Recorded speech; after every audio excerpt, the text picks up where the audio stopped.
Senhor é perfeita e restaura a alma. O testemunho do Senhor é fiel e dá sabedoria aos simples. Olá, é bom ter vocês aqui novamente e hoje nós vamos estudar a quarta lição deste curso, O que a Bíblia diz. As 3 primeiras lições mostraram a Bíblia como a palavra inspirada por Deus e como nossa autoridade suprema em assuntos religiosos. Então, a primeira lição, a Bíblia é a palavra de Deus. Na segunda lição, nos assuntos gerais, nós vimos principalmente em Deuteronômio capítulo 4, versículo 1, nesta época, ela estava sendo escrita para um povo específico, a nação de Israel. E no versículo 2 diz assim: não acrescentem nem diminuam nada da palavra, para vocês guardarem o mandamento do Senhor, o Deus de vocês, que eu lhes ordeno. Então, está falando, não acrescentem nem diminuam nada. Deuteronômio, capítulo 13, versículo 1, 2, 3, vai dizer assim: se aparecer no meio de vocês um profeta ou sonhador, e anunciar um sinal ou prodígio, e se acontecer esse sinal ou prodígio que ele falou, e ele disser, vamos seguir e adorar outros deuses, esses que vocês não conhecem, não deem ouvido à palavra deste profeta ou sonhador, porque o Senhor, seu Deus, está pondo vocês à prova para saber se vocês o amam de todo o coração e de toda a alma. Então, mesmo que aparecer um profeta, um adivinho, qualquer coisa, e ele falar e acontecer, não sigam, se ele disser, vamos seguir outros deuses. Provérbios 30, versículo 5 e versículo 6. Toda a palavra de Deus é pura, ele é escudo para os que nele confiam. Não acrescentem nada às suas palavras, para que ele não repreenda e você seja achado mentiroso. Não acrescente nada à palavra, nós não podemos acrescentar nada. 1 Coríntios, capítulo 4, versículo 6. Meus irmãos, apliquei estas coisas figuradamente a mim mesmo e a Apolo, por causa de vocês, para que o nosso exemplo, vocês aprendam isso, não ultrapassem o que está escrito, para que ninguém se encha de orgulho a favor de um, em prejuízo de outro. Então, não ultrapassem o que está escrito. 1 Coríntios, capítulo 3, versículo 11. Porque ninguém pode lançar outro fundamento além do que foi posto, o qual é Jesus Cristo.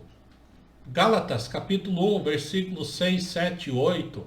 Estou muito surpreso em ver que vocês estão passando tão depressa daquele que o chamou na graça de Cristo para outro evangelho, o qual, na verdade, não é outro. Porém, há alguns que estão perturbando vocês e querem perverter o evangelho de Cristo. Mas, ainda que nós, ou mesmo um anjo vindo do céu, pregue a vocês um evangelho diferente daquele que temos pregado, que este seja anátema, que este seja maldito ou amaldiçoado. Segundo João, versículo 9, 10 e 11. Todo aquele que vai além da doutrina de Cristo e nela não permanece, não tem Deus. O que permanece na doutrina, este tem tanto o Pai como o Filho. Então, se dissermos que estamos com Deus, com Jesus, e não permanecemos na palavra, estamos nos enganando. Apocalipse, e finalmente Apocalipse 22, 18 e 19. E todo aquele que ouve a palavra da profecia deste livro testifico. Se alguém lhes fizer qualquer acréscimo, Deus lhe acrescentará os flagelos descritos neste livro. E se alguém tirar qualquer coisa da palavra do livro desta profecia, Deus tirará a sua parte da árvore da vida, da cidade santa e das coisas que estão escritas neste livro. Aprendemos também como o tema da Bíblia gira em torno do plano de Deus para salvar o pecador.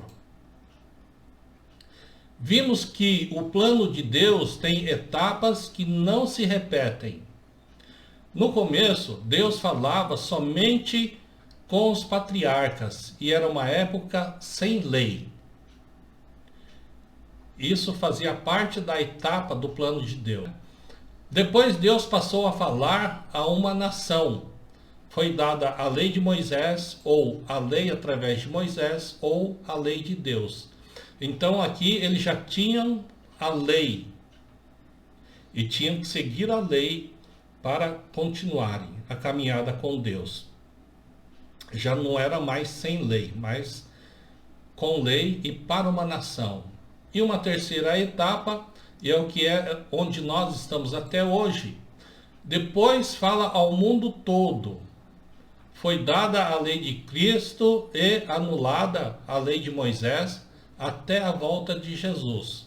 Então nós estamos nesta etapa do plano de Deus. Deus não muda, mas tem etapas dentro deste plano de salvação para o homem. Então nós estamos na lei de Cristo e foi anulada a lei de Moisés. Agora, meus amados irmãos, vamos entrar na lição 4. O presente de Deus, a salvação. Estudaremos agora o que a Bíblia diz sobre a parte de Deus para nos dar a salvação. O que a Bíblia diz sobre a necessidade da salvação. A necessidade da salvação do homem pode ser expressa numa só palavra: pecado. Esta necessidade é melhor compreendida quando se percebe o significado do pecado, os sérios resultados do pecado, a existência universal do pecado. Então nós vamos começar com o significado do pecado. Pecar, transgredir a lei de Deus.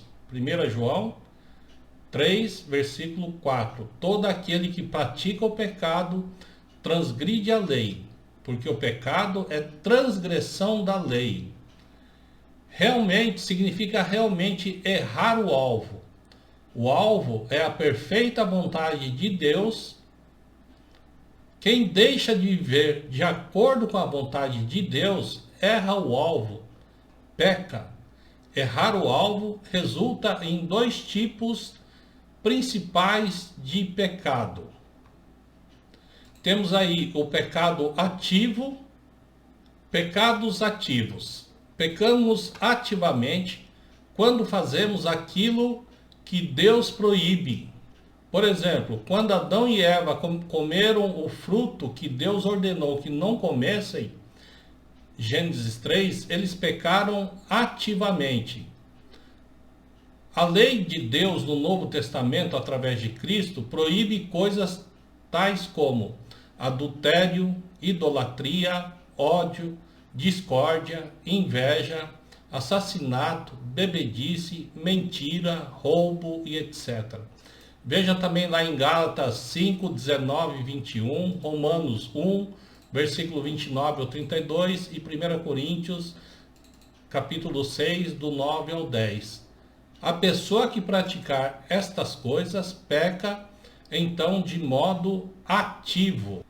Pecado passivo. Pecamos passivamente quando nos descuidamos de fazer aquilo que Deus manda. Pecado ativo. Pecamos quando participamos da ação diretamente. Pecado passivo.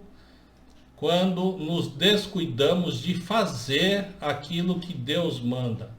Então, o fato de não termos feito não é justificativa para dizer não pequei. É sim. Se você deixa de fazer, você peca também.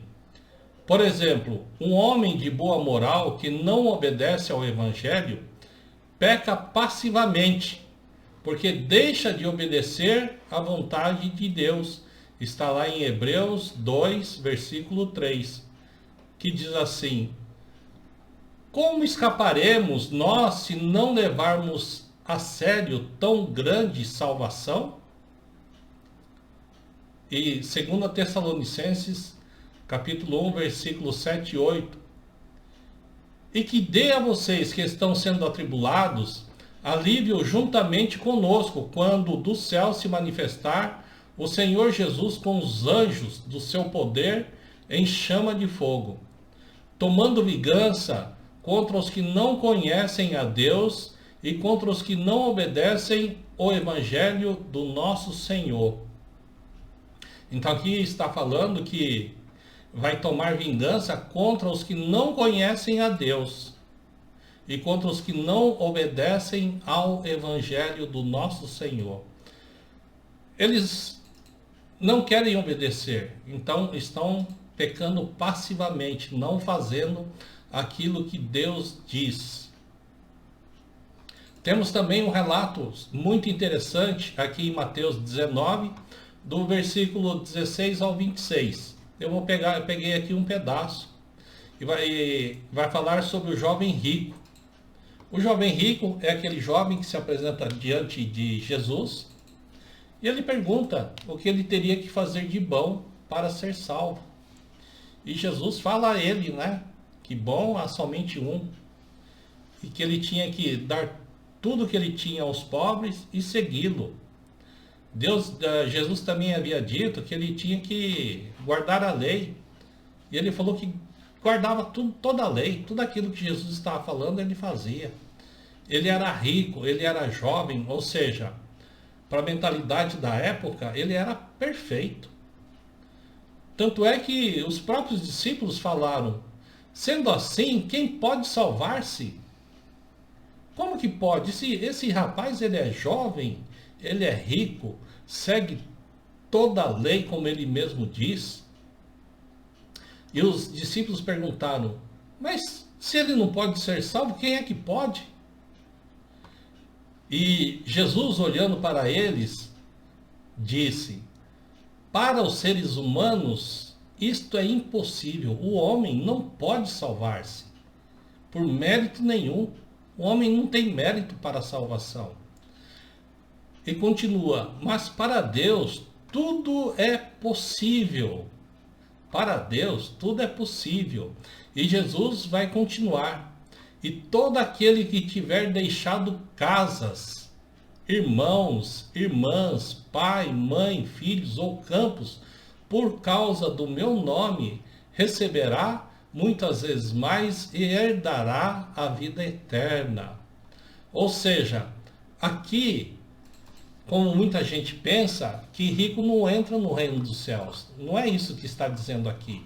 Não entra no reino dos céus aquele que não tem coragem de deixar tudo para seguir Jesus. Então não importa se o homem ele é rico, se ele é pobre, se é mulher, se é homem, não importa o que ele seja. O que importa é que ele seja um seguidor de Jesus. Então Deus manda que criemos nossos filhos na disciplina e na admoestação do Senhor. Efésios capítulo 6, versículo 4. E vocês, pais, não provoquem a seus filhos a ira, mas tratem de criá-los na disciplina e na admoestação do Senhor. Que obedeçamos às leis civis do governo. Romanos 13, do 1 ao 7. Que todos estejam sujeitos às autoridades superiores, porque não há autoridade que proceda de Deus. Que acrescentemos as seguintes qualidades à nossa vida: fé, virtude, conhecimento, domínio próprio, perseverança, piedade, fraternidade, amor e etc. 2 Pedro, capítulo 1, do versículo 5 ao 10. A falta de obediência a estas coisas é pecado, pois Tiago diz: portanto, aquele que sabe que deve fazer o bem e não faz, nisto está pecando. Tiago 4, versículo 17. Fala assim: pecado ativo, não furte, e a pessoa furta. Pecado passivo, ame o seu próximo, e a pessoa não ama o seu próximo. O pecado não se manifesta somente em atos e palavras, mas também em pensamentos. Por exemplo, Jesus ensina que quem olhar para uma mulher com intenção impura no coração já cometeu adultério. Mateus 5, 28. As palavras más também têm origem no coração pecador, porque a boca fala o que está cheio o coração. Mateus 12, versículo 34. O egoísmo do homem é a origem do pecado. O indivíduo peca quando se sente levado a satisfazer seus próprios desejos em lugar da vontade de Deus. O ser humano peca ao dirigir seus próprios passos em vez de cumprir a vontade do seu Criador. Jeremias 10, 23.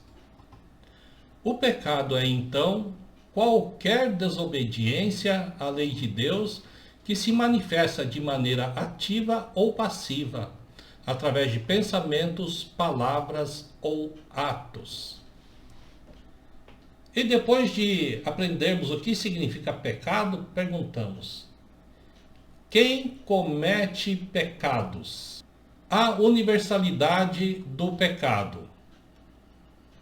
Quem pode dizer que jamais cometeu atos errados, que nunca deixou de fazer o bem, que nunca teve um pensamento mau e nunca serviu aos seus próprios interesses egoístas, desobedecendo à vontade de Deus? As Escrituras respondem em tom fulminante: não há justo, nem sequer um. Não há quem faça o bem, não há nenhum sequer, pois todos pecaram e carecem da glória de Deus. Romanos 3, versículo 10 e do 12 ao 23. Se dissermos que não temos pecado nenhum, a nós mesmos nos enganamos e a verdade não está em nós. 1 João 1, versículo 8. De fato, nenhuma pessoa com capacidade de raciocínio escapou da trágica influência do pecado. O pecado manchou a vida de todos os seres humanos. Mas, será que Deus considera como pecadores os homens de boa moral, caso tenham cometido algum pecado? A Bíblia responde: pois qualquer que guarda toda a lei, mas tropeça em um só ponto, se torna culpado de todos. Tiago 2:10. Se obedecermos todas as leis de Deus, menos uma delas, já teremos desobedecido a Ele. Somos culpados de toda a lei. Se cobiçarmos uma só vez, mentirmos uma só vez, ou tivermos um único pensamento mau, somos pecadores perante Deus. Uma pessoa que mata uma única vez é preso? Se ele for boa a vida inteira e tiver matado a pessoa com 20 anos, será que a justiça deixa de procurá-lo? Não, a justiça não deixa de procurá-lo. Quando o encontrar, ele será preso, mesmo que tenha passado a vida toda fazendo bem depois daquele episódio triste. A Bíblia não classifica certos pecados como mortais e outros como sendo veniais ou menos importantes. Não existem pecados inocentes. O pecado nos torna culpados diante de Deus. Mas e o ignorante? Pergunta alguém. Deus, durante certo tempo, não levou em conta a ignorância, dizem as Escrituras. Agora, porém, notifica aos homens que todos, em toda parte, se arrependam. Atos 17:30. Aqueles que ignoram a vontade de Deus têm a responsabilidade de buscarem a Deus. Atos 17:27. Os que permanecerem passivamente na ignorância serão julgados de acordo com a sua atitude. Assim, nem o ignorante, nem o homem de boa moral permanecem impunes diante de Deus. Ninguém conseguiu obedecer completamente às leis de Deus.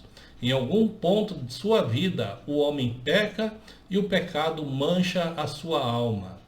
Não importa quantas boas ações ela possa ter praticado depois disso, nenhuma delas poderá salvá-lo do seu pecado. Efésios 2, versículo 8 e 9. Porque pela graça vocês são salvos, mediante a fé. E isso não vem de vocês, é dom de Deus, não de obras para que ninguém se glorie. E Tito também diz assim: e ele nos salvou, não por obras de justiças praticado por nós. Portanto, somos todos pecadores. Isso é mal? Qual é a importância de havermos pecado? Os sérios resultados do pecado.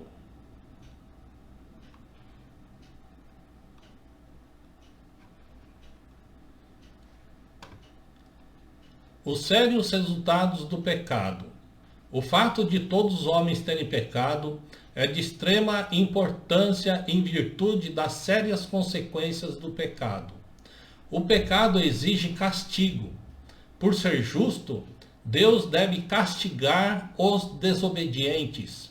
O juiz de qualquer país exige castigo para os transgressores da lei. O juiz que não condenar um criminoso não será considerado justo. Da mesma maneira, o princípio da justiça faz com que Deus castigue. Da mesma maneira, o princípio da justiça fará com que Deus castigue os que desobedecerem à lei divina. No dia do justo juízo de Deus, ele retribuirá a cada um segundo o seu procedimento. Romanos 2, versículos 5 a 8. Os resultados do pecado de Adão. A morte física, incluindo muitas adversidades desta vida, é o resultado do pecado de Adão. Deus puniu este primeiro pecado, fazendo a mulher sofrer ao dar à luz e exigindo trabalho pesado por parte do homem. Ele expulsou os dois do lindo jardim e condenou-os à morte, bem como as gerações futuras. Gênesis 3. Portanto, assim como por um só homem entrou o pecado no mundo, e pelo pecado a morte, assim também a morte passou a todos os homens, porque todos pecaram. Romanos 15, 12. Paulo diz que em Adão todos morrem. Assim, todos os homens sofrem não a culpa, mas as consequências do pecado de Adão. Morte física, espiritual e adversidades. Observação: o homem não era imortal, não morria, porque comia também da árvore da vida. Algumas crianças sofrem do mesmo modo os resultados e não a culpa do pai alcoólatra. Os resultados do pecado pessoal. Todo homem morre fisicamente por causa do pecado de Adão e espiritualmente por causa do seu próprio pecado. A Bíblia diz: a alma que pecar, essa morrerá. O filho não levará a iniquidade do pai, nem o pai a iniquidade do filho. Ezequiel 18, versículo 20. Observe que essa morte espiritual não vem do pecado de Adão ou dos pais, mas do próprio pecado da pessoa. As crianças, portanto, não estão sujeitas à morte espiritual porque elas não têm capacidade de pecar. Jesus disse que as crianças estão salvas, sendo delas o reino dos céus. A morte física ocorre quando o corpo se separa do espírito. Tiago 2:26. A morte espiritual ocorre quando alguém se separa espiritualmente de Deus, a fonte da vida espiritual. Assim, Isaías diz: mas as vossas iniquidades, pecados, fazem separação entre vós e o vosso Deus, e os vossos pecados encobrem o rosto de vós. Todos somos pecadores. Todos. Vejamos agora as consequências do pecado. A morte física ocorre quando o corpo se separa do espírito. A morte espiritual ocorre quando alguém se separa espiritualmente de Deus, a fonte de vida espiritual. Mas as vossas iniquidades fazem separação entre vós e o vosso Deus, e os vossos pecados encobrem o rosto de Deus. Isaías 59, 2. Nesta vida, o pecado pessoal faz com que nos tornemos mortos nos delitos e pecados. É como se fôssemos zumbis. Efésios 2:1. Alheios à vida de Deus. E finalmente separado das bênçãos espirituais de Deus. Neste estado de morte espiritual, o pecado dificulta a compreensão, mancha o coração, insensibiliza a consciência, neutraliza a vontade e escraviza o corpo. Os frutos do pecado pessoal e a morte que eles produzem resultam da adversidade desta vida. O pecado pessoal provoca guerras, opressão, corrupção nos negócios e governos, preconceitos raciais, injustiça social, lucro, mentira e produção insuficiente por parte dos empregados. O pecado pessoal resulta em crianças sem pais, lares destruídos, infidelidade, filhos que abandonam os pais, pobreza e ignorância. Esses frutos do mal não têm origem apenas num determinado sistema político, mas sim no pecado pessoal.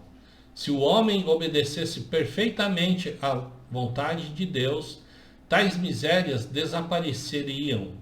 Mas como eles não deixam de pecar, as terríveis consequências do pecado continuam flagelando a vida. Na vida futura após morte, o pecado pessoal tem resultados ainda mais sérios. Ele provoca a separação eterna de Deus. Paulo disse que os maus sofrerão penalidades de eterna destruição, banidos da face do Senhor. Este estado de separação resulta, portanto, num castigo eterno, por vezes chamado de a segunda morte. Quanto, porém, aos covardes, aos incrédulos, aos abomináveis, aos assassinos, aos impuros, aos feiticeiros, aos idólatras e todos mentirosos, a parte que lhes cabe será no lago que arde com fogo e enxofre, a saber, a segunda morte. Vemos assim os sérios resultados do pecado. Por causa do pecado de Adão, sofremos a morte física e muitos males desta vida. Devido aos pecados mortais, devido aos pecados pessoais, sofremos a morte espiritual e muitas tribulações no presente. Na vida futura, sofreremos o castigo eterno, ficando separados de Deus. Uma vez que todos pecamos, todos nós nos encontramos sobre as terríveis consequências do pecado. Efésios 2:1 diz assim: vocês estavam mortos em suas transgressões e pecado, nos quais costumavam viver quando seguiam a presente ordem deste mundo e o príncipe do poder do ar, o espírito que agora está atuando nos que vivem na desobediência. Romanos 6:23. Pois o salário do pecado é a morte, mas o dom gratuito de Deus é a vida eterna em Jesus Cristo, nosso Senhor. Isaías 59:2. Mas as suas maldades separam você do seu Deus.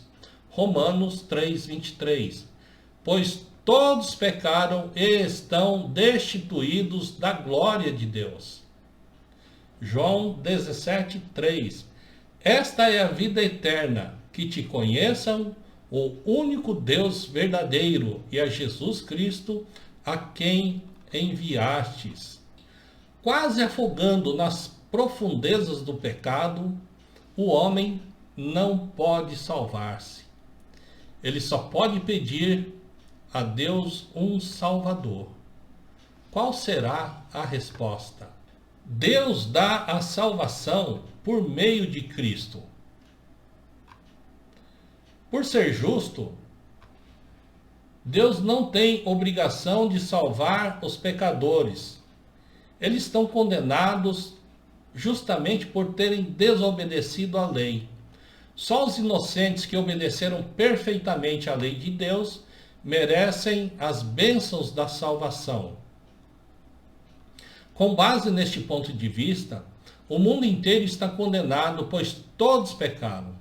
Deus, entretanto, não é só justo, mas também cheio de amor e misericórdia. Romanos 11:22 e 1 João 4:8. Deus não está, então, querendo que ninguém pereça, mas sim que todos sejam salvos.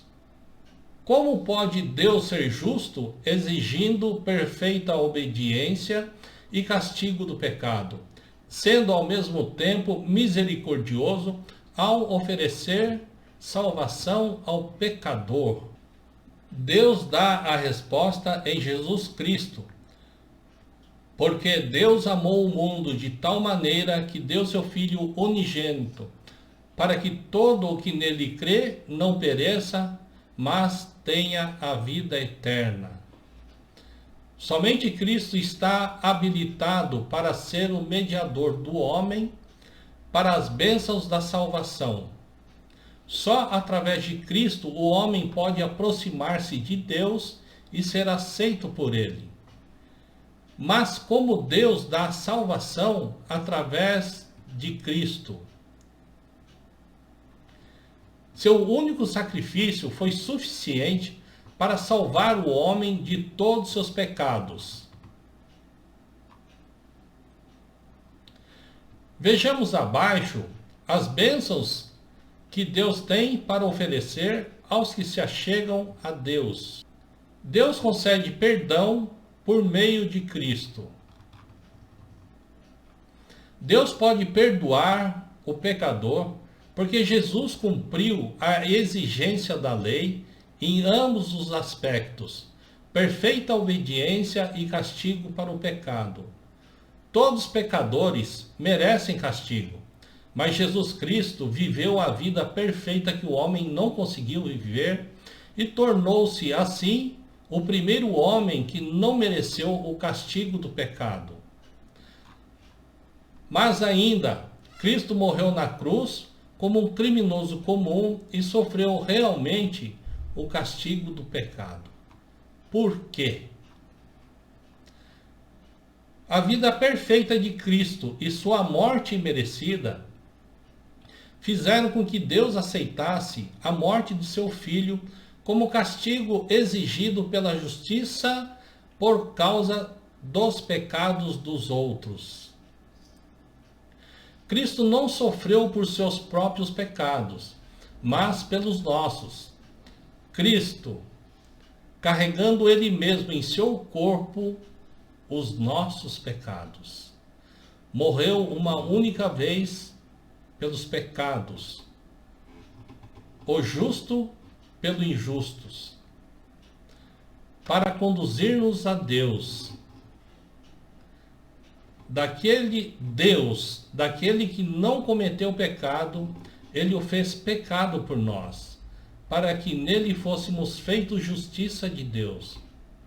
Portanto, em Cristo temos a redenção, pelo seu sangue, a remissão dos pecados. Que presente maravilhoso! Deus ofereceu ao pecador a justiça alcançada por Cristo. Jesus sofreu nesta vida para que pudéssemos escapar do sofrimento na vida futura. Jesus cumpre assim a justiça e misericórdia de Deus. Deus é justo e justificador. Ele é justo porque Cristo satisfez as exigências da justiça por meio de uma vida perfeita e sendo castigado pelo pecado. Ele é misericordioso como justificador, quando aceita a morte de Cristo a favor de nossos pecados, a fim de perdoar-nos e tornar-nos justos. Deus dá forças para dominar o pecado por meio de Jesus. Deus também dá ao homem o desejo e a força para dominar o pecado nesta vida. A morte voluntária de Jesus na cruz demonstra o grande amor de Deus ao nos permitir que seu Filho único sofresse e morresse pelos pecados, pelos pecadores. O amor demonstrado no sacrifício de Cristo aproxima o homem de Deus, fazendo com que deseje amar a Deus. Nós amamos porque Ele nos amou primeiro.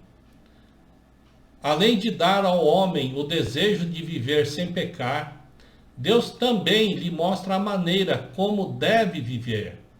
A vida sem pecados de Cristo dá um vivo e perfeito exemplo, inspirando um estilo de vida piedoso. Deus deu a Bíblia ao homem para revelar este estilo perfeito. Deus também envia seu Espírito para fortalecer e ajudar os cristãos a viverem retamente. E ele promete fornecer os meios deles fugirem de cada tentação. Deus dá bênçãos nesta vida por meio de Cristo. Seguindo o caminho da verdade, conforme revelado na Bíblia, o homem verá que a piedade para tudo é proveitosa, porque tem a promessa da vida que agora é e da que há de ser. A salvação tem duplo valor, terreno e celestial. Nesta vida, Deus dá aos salvos não só as bênçãos espirituais, mas também as bênçãos materiais. Os salvos experimentam a verdadeira felicidade. Eles têm promessa de alimentação, roupa e abrigo. Deus garante que suas obras farão do mundo um lugar melhor, produzindo aquelas qualidades que apagarão da face da terra o ódio, violência e opressão. Ele promete então que os justos serão uma bênção para os povos de todo o mundo. Deus dá a vida eterna por meio de Cristo. As bênçãos da salvação serão ainda maiores na vida futura através da ressurreição de Cristo. Os salvos desfrutam da abençoada segurança de uma vida eterna no céu. 1 Pedro, capítulo 1, do versículo 3 ao 5. Bendito seja o Deus e Pai de nosso Senhor Jesus Cristo, conforme a sua grande misericórdia, Ele nos regenerou para uma viva esperança, por meio da ressurreição de Jesus Cristo dentre os mortos, para uma herança que jamais poderá perecer, macular-se ou perder seu valor. Herança guardada nos céus para vocês que, mediante a fé, são protegidos pelo poder de Deus até chegar à salvação prestes a ser revelada no último tempo. João 5:28. Não fiquem admirados com isto, pois está chegando a hora em que todos os que estiverem nos túmulos ouvirão a sua voz e sairão. Os que fizerem o bem ressuscitarão para a vida, e os que fizerem o mal ressuscitarão para serem condenados.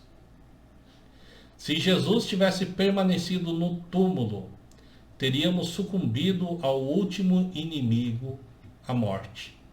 A esperança dos cristãos teria morrido com ele. 1 Coríntios 15, versículo 17 ao 19. Mas, como Cristo ressuscitou, os cristãos também ressuscitarão para a glória imortal. 1 Coríntios 15, do 51 ao 54. Paulo nos assegura que o sofrimento do tempo presente não são para comparar com a glória da vida por vir. Romanos 8:18. A salvação por meio de Cristo é completa. Nele, Deus dá perdão, forças para dominarmos o pecado, inúmeras bênçãos nesta vida e vida eterna no mundo vindouro. Que bênçãos maravilhosas! A salvação é verdadeiramente mais preciosa do que todas as riquezas do mundo. Mateus 16:26 e Hebreus 11, do versículo 25 ao 26. Conclusão. Todos os homens precisam de salvação, porque todos pecaram e sem o Salvador sofrerão as terríveis consequências do pecado. Por amar os pecadores desamparados, Deus concede salvação através de Jesus Cristo. Jesus viveu a vida perfeita que nós não podemos viver. Morreu para pagar o castigo que não podemos pagar. E foi ressuscitado para nos dar uma esperança que não podemos merecer. Em Cristo, o homem encontra a salvação total e completa, perdão dos pecados, forças para dominar o pecado e as maravilhosas bênçãos da terra e no céu, agora e para sempre. A salvação é verdadeiramente o presente de Deus por meio de Cristo, nosso Senhor. O valor desta salvação é imensa. Efésios 2:8.